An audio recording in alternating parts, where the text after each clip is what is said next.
and ready! GMA Weather, serbisyong totoo ng GMA News.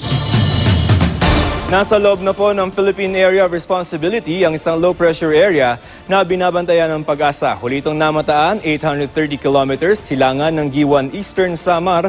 Sa ngayon, mababa po ang tsansa nito na maging bagyo sa loob ng 24 oras. Asahan po bukas ang maliwalas na panahon sa malaking bahagi ng Luzon, maliban na lamang po sa Bicol Region, kung saan posible ang hanggang katamtaman na lamang na ulan. Base sa datos ng The Weather Company, sa Metro Manila po, maliwalas ang panahon hanggang Miyerkules, pero pagdating ng Huwebes, posibleng maging maulan. Sa Visayas, may mahihinang ulan na mararanasan sa eastern section nito.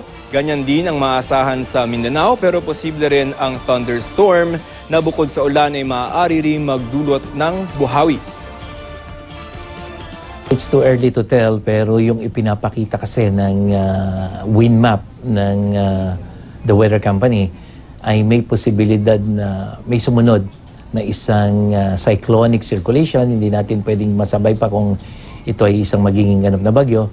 Pero nonetheless, yung pagkakaroon natin ng sunod-sunod na mga low pressure area ay pwedeng nagsasabing medyo abnormal yung nangyayari dito sa may Western Pacific Ocean.